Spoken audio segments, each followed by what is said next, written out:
아니, 이 가격에 이런 제품을 만든다고? 그것도 이렇게나 빨리? 이거 분명 사기야. 전차와 자주포가 제대로 작동은 하는 거 맞아? 한국의 방위산업체를 방문한 독일의 군사 전문 기자의 이야기인데요. 도대체 무슨 일이 있었던 것인지 오늘의 스토리 바로 들어보도록 하겠습니다. 안녕하세요. 저는 독일에서 군사 및 방위산업에 관한 보도를 하는 M 언론사에서 군사 전문 기자로 일하고 있는 30대 초반의 마리안네라고 합니다. 솔직히 저희 직업군에서 여자는 많지가 않은데요. 제가 군사 기자가 되기로 한 이유는 고등학교 시절 학교에서 2차 세계대전과 나치 독일에 대하여 배우며 전쟁의 참상과 그것이 미치는 무서운 영향에 대해 심각하게 고민하게 되었고, 그러한 일들이 다시는 일어나서는 안 되겠다는 생각이 크게 들었기 때문입니다.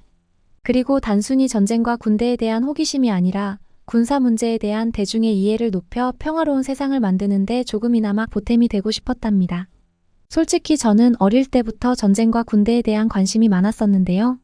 그 이유 중 하나는 군인이셨던 아버지로 인해 어린 시절부터 군대 생활을 가까이에서 경험할 수 있었기 때문입니다. 매일 저녁 아버지가 들려주시던 전투 이야기와 무기 체계에 대한 설명이 저는 너무나 재미있었답니다. 그래서 저는 고등학교 졸업 후 대학에서 저널리즘을 전공하며 본격적으로 군사 분야에 대해 공부하기 시작하였는데요. 특히 대학생활 내내 군사 관련 동아리에서 활동하며 다양한 경험을 쌓았고, 졸업 후에는 군사 전문 매체에서 인턴십을 하기도 하였답니다. 하지만 여성으로서 군사 전문 기자라는 꿈을 이루는 길이 순탄하지만은 않았었는데요. 가장 큰 이유 중에 하나로 여성이 군사 분야에서 활약하는 것이 매우 드문 일이었기 때문입니다. 그래서 수많은 동료 기자들과 독자들로부터 의심의 눈초리를 받기도 하였었고, 남자들밖에 없는 전쟁 취재 현장에 나가 많은 어려움을 겪기도 하였답니다. 그러나 저는 쉽게 포기하지 않았는데요. 그럴수록 더욱 전문성을 쌓기 위해 끊임없이 공부하였고, 현장 경험을 위하여 위험을 무릅쓰고 전쟁 지역으로 향하기도 하였답니다. 때로는 전쟁으로 인한 폭격과 공포에 직면하기도 하였었지만 저는 저의 목표를 결코 포기하지 않았습니다. 그러한 노력들이 조금씩 쌓여가며 저만의 개성 있는 보도 스타일과 깊이 있는 분석으로 점점 주목을 받기 시작하였는데요. 작년에 작성한 한 기사는 수많은 군사 전문가들에게 호평을 받기도 하였답니다. 그러면서 자연스럽게 여러 기관들과 독자들 사이에서도 신뢰를 얻게 되었고, 이제는 독일뿐만 아니라 유럽 내에서도 나름 권위 있는 군사 전문 기자로 자리매김을 해나가고 있답니다. 이러한 저에게 최근 한국의 방위산업 업체들이 눈에 들어오기 시작하였는데요. 한국의 방위산업은 최근 몇 년간 급격히 성장하며 세계적으로 크게 주목받고 있기 때문입니다. 특히 2022년부터 진행된 폴란드에 대한 무기 수출이 성공을 거두며 한국의 방위산업이 새로운 전환점을 맞이했다고 보고 있습니다.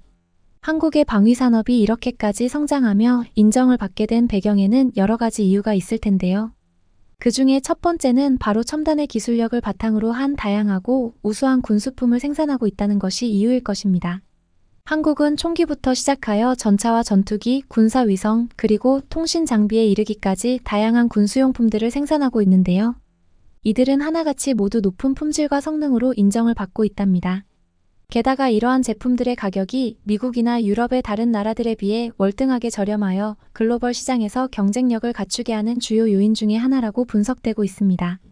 솔직히 방산이라는 것이 국가의 안보와 직결되는 것인 동시에 다양한 이해관계들이 복잡하게 얽혀 있어 기존의 제품을 바꾸거나 새로운 것을 도입한다는 것이 쉽지만은 않은데요.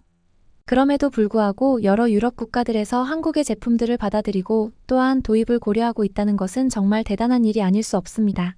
그리고 마지막으로 한국 방위산업 업체들의 끊임없는 연구개발과 혁신을 통한 제품 개발에 더불어 꾸준한 성능 향상을 이야기할 수 있을 것입니다. 한국의 무기들이 처음 유럽에 진출할 때만 하더라도 현지 시장에 대한 이해 부족과 유럽의 복잡한 규제 그리고 익숙하지 않은 비즈니스 환경 등으로 인한 많은 어려움들이 있었는데요. 이러한 문제들을 잘 이겨내면서 글로벌 시장의 요구에 부응하는 제품들을 지속적으로 개발하며 성장하여 왔고, 그러한 것들이 축적되어 새로운 시장을 개척하는 데 커다란 도움이 되었을 것입니다. 그렇게 한국의 방위산업에 대하여 조사를 하다 보니 한국 방산의 급속한 성장과 배경을 직접 확인해 보면 더욱 좋겠다는 생각이 들어 취재를 위해 한국으로의 출장을 계획하였는데요. 그 이야기를 전해 들은 동료 마르크가 저에게 와서 매우 회의적인 반응으로 이야기를 하였습니다. 마리안네, 한국의 방위산업을 취재하려고? 그거 정말 위험할 수 있어. 최근에 폴란드에 무기를 수출하면서도 많은 논란이 있었고, 북한의 미사일이나 정치적인 문제들도 많이 있잖아. 이건 그저 단순한 취재가 아니라 정말 위험한 일이 될 수도 있어. 라고 마르크가 말하였습니다. 그 말에 저도 정말 그런가 하고 잠시 고민하였는데요. 저의 결론은 한국은 충분히 안전한 나라이고 취재할 가치가 있다라는 결론을 내렸습니다. 그렇게 한국으로의 취재를 결정 후 한국방위산업업체의 취재 허가를 받기 위한 절차를 조사하게 되었는데요. 한국은 방위산업법에 따라 방위산업 관련 업체를 취재하려면 방위사업청의 허가가 필요하였습니다. 그래서 저는 방위사업청에 필요한 서류들을 제출하였는데요. 여기에는 취재 계획서를 비롯하여 취재팀의 구성원 명단과 신원 확인서 등이 포함되었습니다. 서류 제출 후 저희는 방위사업청의 심사를 기다려야 했는데요. 심사 과정에서 추가 자료 요청이 있었고 일부 서류가 미비하다는 지적을 받아 보완하기도 하였습니다. 추가 서류를 준비하는 과정에서 저는 한국의 방위산업 관련 법령과 규정을 조금 더 이해할 수 있게 되었고 한국이 방위산업의 기술 보호를 위해 매우 노력하고 있다는 것도 알 수 있었습니다. 몇 주 후 드디어 저희는 한국의 방위사업청으로부터 취재 허가를 받을 수 있었고 기쁨과 함께 커다란 책임감을 느끼기도 하였는데요. 유럽과는 다른 아시아 방위산업 업체에 대한 첫 취재라는 부담감이 있었던 것 같습니다. 하지만 취재 허가 소식에 저희 취재팀들은 더 큰 의욕을 보였으며 모두들 더욱 힘을 내어 취재를 준비하였습니다.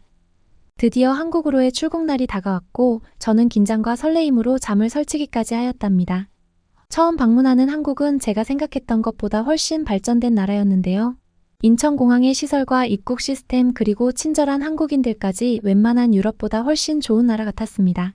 저희의 첫 번째 일정은 주요 방산업체와의 인터뷰였는데요. 한국의 대표적인 방산업체인 한화와 현대 로템, 그리고 LIG 넥스원을 방문하여 최신의 무기 시스템과 기술 개발에 대한 정보를 들을 수 있었습니다. 이들 기업은 전차부터 시작하여 자주포, 군사위성, 통신장비 등 다양한 군수품을 생산하고 있었으며 한국 방위산업의 첨단 기술력을 보여주었답니다. 특히 K2 흑표 전차의 테스트 센터는 아주 흥미로웠는데요. 최대 70km/h의 속도로 달리며 55톤의 중량을 가진 최신형 주력 전차로 뛰어난 기동성과 강력한 화력을 자랑하였습니다. 그리고 자동장전 시스템과 첨단 방어 시스템을 갖추고 있었는데요. 저는 K2 전차의 첨단 기술과 전장 환경에서의 생존 능력을 두 눈으로 직접 보며 깊은 인상을 받았습니다. 솔직히 저희 독일이 전차 강국으로서 레오파드2를 자랑스럽게 생각하여 왔었는데요. 이번에 한국의 K2 흑표를 직접 보고는 그 생각이 완전히 바뀌게 되었답니다. 독일이 더 노력하지 않으면 전차 군단이란 타이틀을 빼앗기게 될지도 모른다는 생각이 들기까지 하였는데요. K2 전차의 성능은 물론이고 가격과 납기 일정까지 모든 것의 경쟁력이 높았기 때문입니다. K2의 대당 가격은 약 260억 원으로 약 440억 하는 독일의 레오파드2 전차보다 거의 50%가 저렴하였으며 납기 일정 또한 1년에서 2년 사이로 상당히 빨랐는데요. 현재 독일의 레오파드2 전차 납기일은 대략 10년 이상으로 한국의 정말 말도 안 되게 빠른 납기 일정에 감탄을 금하지 않을 수 없었습니다. 게다가 최근 미국과 독일, 러시아 등의 전차 선진국들은 차세대 주력 최첨단 전차 개발과 관련하여 주포인 활강포의 펀치력을 키우고 적군의 미사일 공격에 대한 자체 방어 능력을 강화하는 한편 인공지능 AI 자율주행과 스텔스 성능까지 두루 갖춘 차세대 전차 개발에 대한 경쟁을 벌이고 있는데요. 한국 또한 이러한 시대의 흐름에 부응하여 K2 흑표 전차의 뒤를 이을 차세대 전차 K3를 개발하고 있었습니다. 한국형 스텔스 차세대 전차를 가칭으로 가장 눈에 띄는 것은 현재 K2 전차의 주포인 직경 120mm 55구경 대신 130mm 활강포를 주포로 하여 대구경탄을 탑재하였으며 정찰용 드론을 함께 사용한 것이 특징적이었습니다. 그리고 원격사격 통제체계의 탑재와 더불어 인공지능 AI 승무원 등 2명에서 3명의 승무원이 함께 탑승하는 제원이었는데요. 캡슐형 승무원실과 경량 장갑, 개량형 능동 파괴 장치로 생존성을 강화시키고 360도 상황인식 및 원격 무인화 시스템 등으로 미래형 전차로 진화한다는 청사진을 제시하였습니다. 또한 하이브리드 동력 장치와 능동형 현수 장치, 그리고 밴드형 궤도로 기동성을 강화시키는 한편 차체 자체가 스텔스형으로 변모하고 또 궤도도 고무 재질로 바꿔 경량화와 기동성을 강화한 차기 주력 전차를 구상한 것으로 보였는데요. 앞으로의 개발이 어떻게 진행될지는 모르겠지만 현재의 상황으로는 아주 긍정적으로 평가할 수 있을 것 같았습니다. 다음으로 저희는 한국의 방위사업청을 방문하여 관계자들과 만남을 가졌는데요. 그 자리에서 방위사업청은 KF-21 초음속 전투기의 개발 현황과 더불어 앞으로의 과제에 대한 설명을 하였습니다. KF-21 보람에는 한국이 독자적으로 개발한 전투기로 성공적인 양산과 수출을 위해 많은 노력을 기울이고 있다고 하였는데요. KF-21은 최신 항공 전자장비인 능동 위상 배열 방식의 다기능 레이더와 적외선 탐색 및 추적 장비를 탑재하며 첨단 탐지 및 전자적 능력을 갖추고 있음에도 불구하고 다른 국가들에 비하여 상대적으로 저렴한 가격에 제공이 되었는데요. 더불어 운용 유지비 또한 낮은 편으로 경제적인 측면 또한 상당히 매력적이었습니다. 게다가 블록 1부터 블록 3까지의 단계적 개발 계획을 통해 성능을 지속적으로 향상시킬 수 있었는데요. 향후 내부 무장창을 갖춘 스텔스 전투기로 개량될 가능성이 있어 다른 4.5세대 전투기들과의 경쟁에서도 우위를 점할 수 있을 것 같았습니다. 그리고 다양한 목적으로의 활용이 가능하였는데요. 공대공부터 공대지와 지대지의 모든 전투 능력을 겸비한 다목적 전투기로서 여러 가지 임무를 수행할 수 있었습니다. 이는 유사한 범주의 다른 전투기들보다 더욱 유연한 운용을 가능하게 하는 요인이었습니다. 이후에 방위청의 관계자들과 함께 저희는 한화에어로스페이스의 K9 자주포 생산 공장 방문을 위해 창원으로 향하였는데요. 도착 후 스마트폰 보안 스티커를 부착하고 보안 관련 서약서를 작성한 후 사업장을 둘러볼 수 있었습니다. 생각보다 큰 규모의 공장에 조금 놀라기도 하였는데요. 더욱 놀라웠던 사실은 K9 자주포 한 대의 생산 소요일이 단 21일이라는 것이었습니다. 7개의 공정으로 나누어 생산되고 있는 K9 자주포는 한 공정당 3일이 소요되어 완제품까지는 21일이면 완료가 되고 1년에 최대 80대까지 생산 가능하다는 사실에 놀라지 않을 수 없었는데요. 현존하는 자주포 중 최고의 성능을 가지고 있다고 평가받기도 하는 독일의 판처하우비처 2000은 높은 기술력과 품질을 자랑하기는 하지만 복잡한 생산 과정과 높은 비용으로 인해 대량 생산과 납기일 단축이 어려워 대규모의 수출에 많은 어려움이 있습니다. 그런데 한국의 K9 자주포는 판처하우비처 2000과 견주어도 손색 없는 성능을 갖추었지만 신속한 납기와 더불어 그 가격은 절반 정도밖에 하지 않는다는 것이 정말 말도 안 된다고 생각하였는데요. 솔직히 이렇게 직접 방문하여 보고 듣지 않았다면 이러한 사실을 믿기 힘들었을 것입니다. 도대체 한국이라는 나라는 어떻게 우수한 제품들을 이렇게 좋은 가격으로 생산하면서 납기까지도 짧을 수 있는지 정말 대단하다는 생각이 들었습니다. 전쟁을 경험한 많은 병사들이 공통적으로 전장에서 가장 두려운 존재로 이야기하는 것 중에 하나가 바로 포격인데요. 최첨단의 무기들이 즐비한 21세기 전장에서도 육군의 포병 전력이 매우 중요한 이유 중에 하나일 것입니다. 게다가 오늘날의 전쟁에서 자주포는 대포병 레이더의 진화로 인해 포격 후 진지 전환이 특히나 중요한 요소가 되었는데요. 같은 위치로부터 포격을 계속 가하게 되면 탄도로부터 발사의 위치가 파악될 수 있어 대포 자체가 포격의 목표가 되기 때문입니다. 자주포는 견인포에 비해 고가의 무기 체계이지만 그럼에도 불구하고 많은 국가들이 자주포 개발과 운용에 적극적으로 투자하는 것은 이러한 자주포의 뛰어난 기동성과 화력이 지상군의 전력상 우위를 보장하는 강력한 무기로 평가받기 때문일 것입니다. 특히나 K9 자주포는 한국을 비롯한 전 세계의 9개국이 운용 중인 무기로 세계 자주포 시장 점유율 60%에 달하는 베스트셀러로 뽑히는 자주포인데요. 최근 루마니아의 수출로 그 점유율이 약 70%까지 올라갈 것이라는 관측도 나오고 있습니다. 이러한 자주포의 제작 과정을 직접 보면서 한국의 방위산업이 어떻게 세계적인 수준의 무기를 생산하고 있는지 확인할 수 있었고 또 그렇게 될 수밖에 없는 이유를 체감하게 되었습니다. 마지막으로 저희는 한국이 폴란드에 대규모로 무기를 수출한 사례를 취재하기 위해 서울 종로의 폴란드 대사관을 방문하였는데요. 폴란드와의 무기 거래는 한국 방위산업의 국제적인 입지를 높이는 중요한 사건이었기 때문입니다.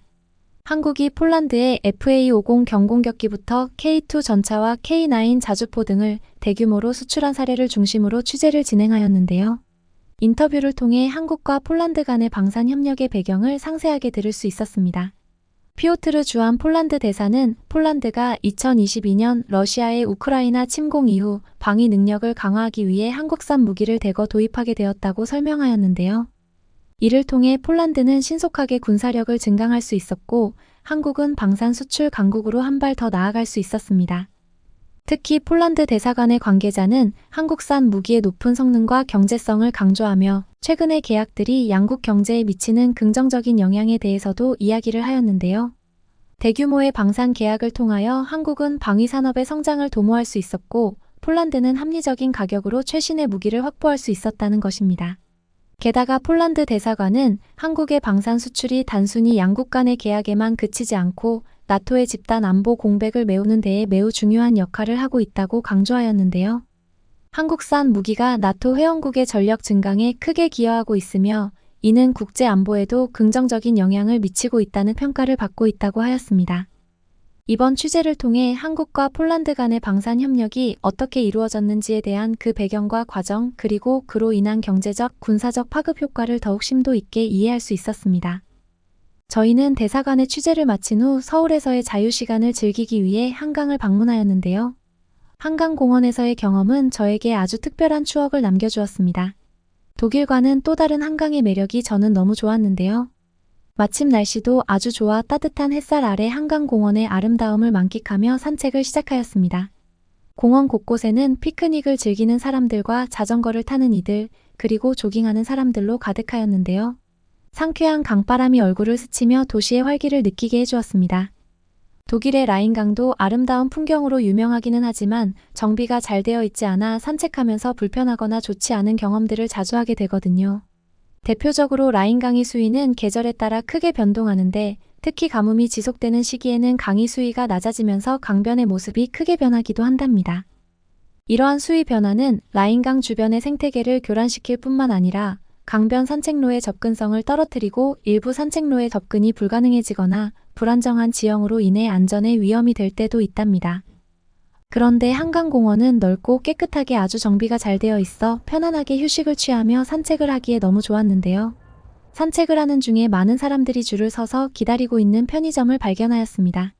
궁금증을 참을 수 없던 저희는 그곳으로 발걸음을 옮겼는데요. 그것은 바로 라면을 끓여주는 기계였습니다. 독일에서는 듣지도 보지도 못했던 광경이라 한참을 멍하니 바라보고 있었는데요. 라면과 스프를 그릇에 담아 올려놓기만 하면 기계가 물의 양을 조절하고 끓여주어 금방 완성이 되었습니다. 마침 출출하기도 하였던 터라 편의점에서 바로 라면을 구매하여 기계에 올려놓았는데요. 잠시 후 금방 탱탱한 면발의 라면이 완성되었고 저희는 벤치에 앉아 시원한 한강의 강바람을 맞으며 라면을 먹었답니다.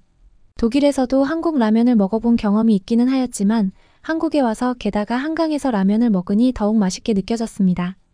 해가 지고 난 후 저희는 한강변에 자리를 잡고 앉아 서울의 야경을 감상하였는데요.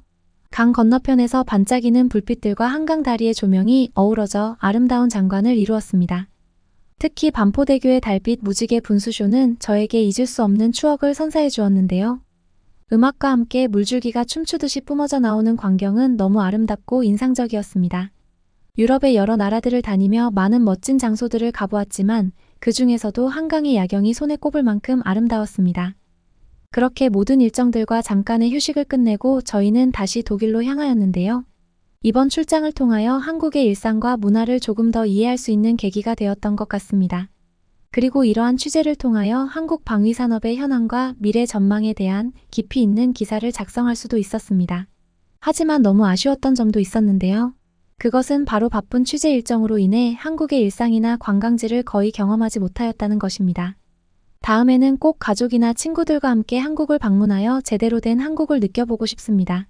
어디를 가나 항상 저희를 친절하게 대해주셨던 한국분들에게 감사드리고요. 꼭 소중한 추억으로 간직하도록 하겠습니다. 감사합니다. 오늘은 독일의 한 언론사에서 군사 전문 기자로 일하고 있는 마리아네의 스토리를 들어보았는데요. 최근 한국의 방위산업이 세계적으로 많은 이슈가 되고 있다고 하는데 직접 취재까지 와주셔서 너무 감사드립니다. 저희도 덕분에 한국의 방위산업에 대하여 한 번 더 생각해 볼 수 있는 소중한 시간이었습니다. 다음에 꼭 한국에 방문하셔서 더욱 즐겁고 좋은 경험들 많이 하셨으면 좋겠고요. 그 이야기도 나중에 또 들려주시면 감사하겠습니다. 오늘의 이야기를 끝까지 들어주신 시청자분들께도 감사의 말씀을 드리고요. 응원의 댓글과 함께 구독과 좋아요는 영상을 제작하는데 큰 도움이 되니 한 번씩 눌러주시면 정말 감사하겠습니다. 그리고 혹시 소개하시고 싶은 좋은 이야기가 있다면 고민하지 마시고 대표 이메일로 보내주세요. 영상 제작에 적극 반영하도록 하겠습니다. 앞으로도 더 좋은 사연들을 소개해드리기 위해 노력하겠습니다. 감사합니다.